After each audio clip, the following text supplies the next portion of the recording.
Good day.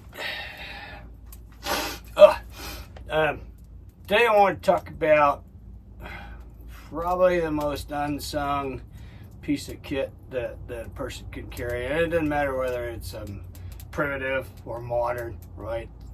This is one of the most important things you can take out, especially if you're staying out in the bush for any sort of length of time, right? It's the humble housewife. I use this thing more than any other piece of kit I have, actually.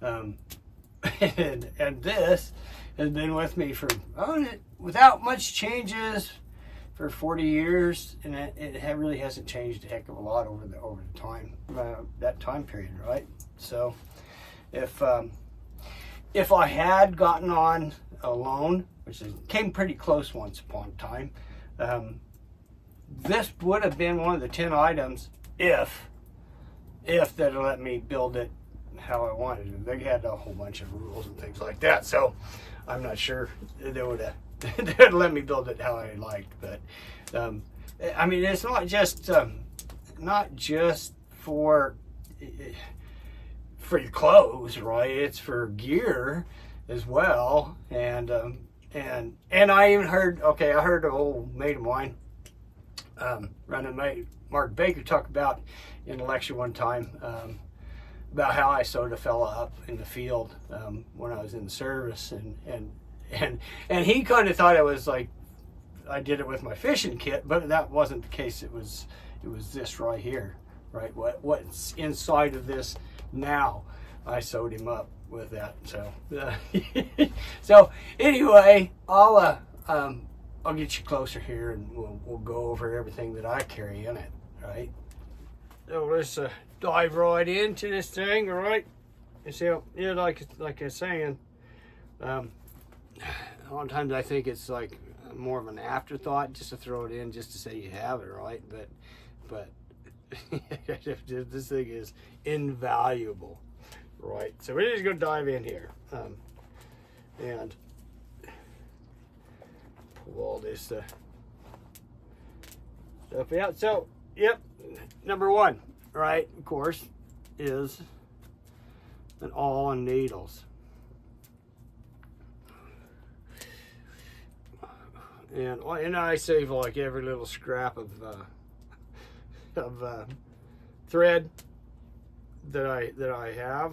It's kind of hard to come by right now. So so there's my awl as a diamond point awl. Now and same with these needles, right?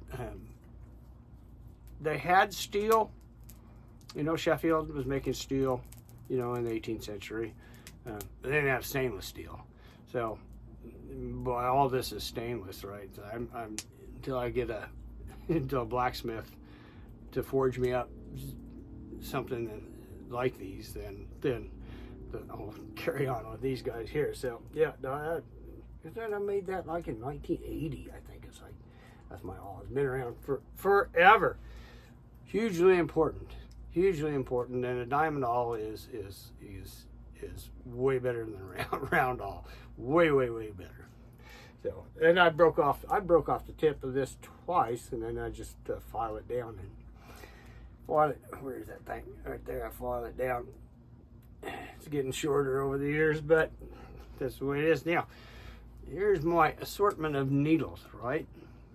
So these fellas here are sail needles, and they are wicked dangerous, but they are so good, especially for like moccasins and things like that, right? They're fantastic.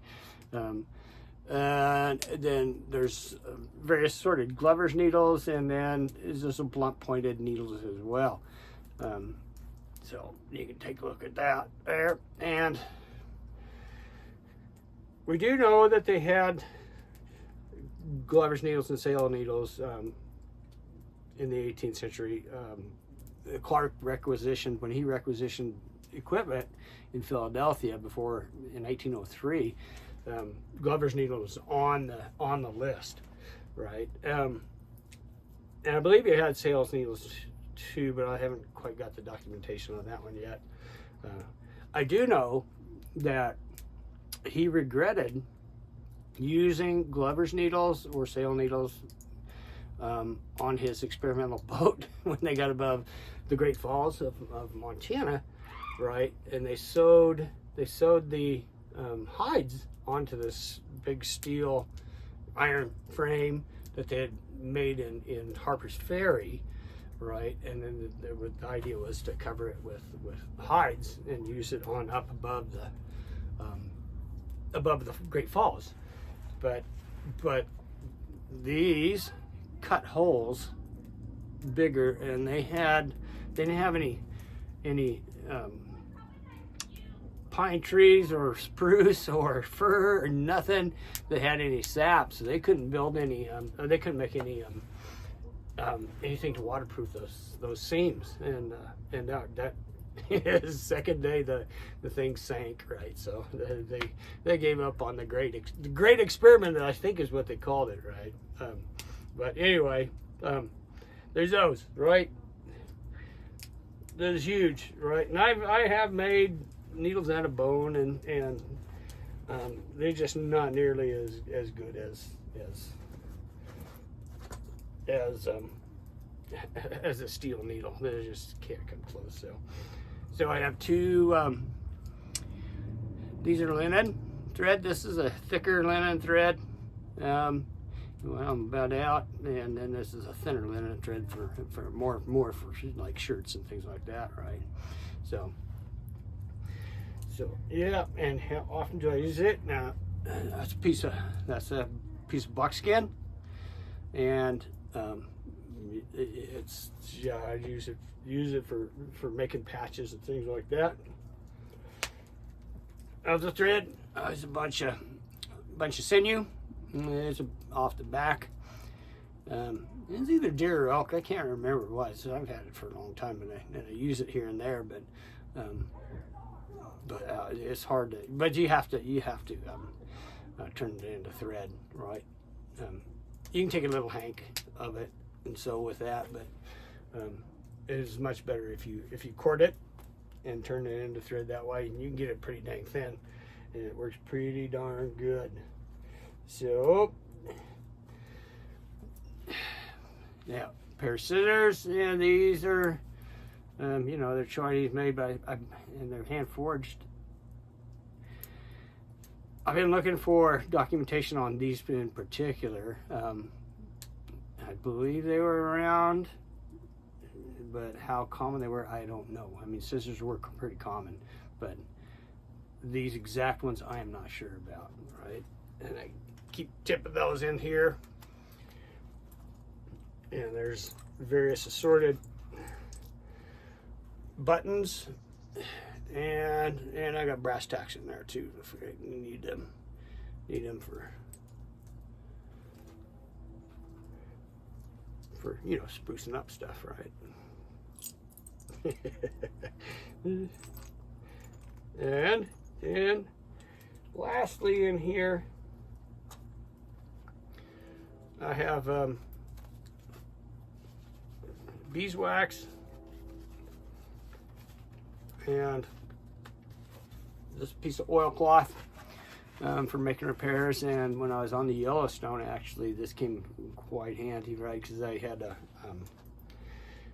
an oilcloth I just made, and I got into the bad storm, and I was using one of my paddles to keep it a little bit more open, and the wind was so bad it just punched right through, punched a hole through my new oilcloth, and so I ended up patching it with this here while I was there, and then cake of beeswax.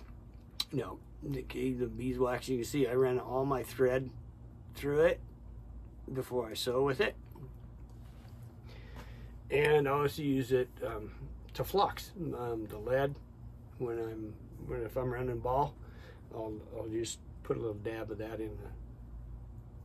in the lead ladle and flux it before I run the ball.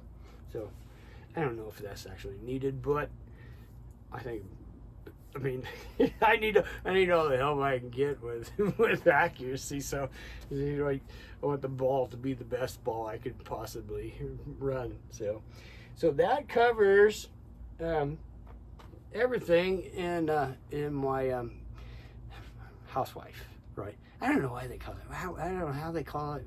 Came up with that idea, right? So it's like, if it was a housewife, it's like, why am I doing all the sewing? Like, I don't get it, right? Although I wouldn't mind having a humble housewife out in the bush, so that wouldn't be too awful bad. So anyway, yep, that'll about do it here. So, cheers. Got any questions, things like that, comments? Please send them. Cheers.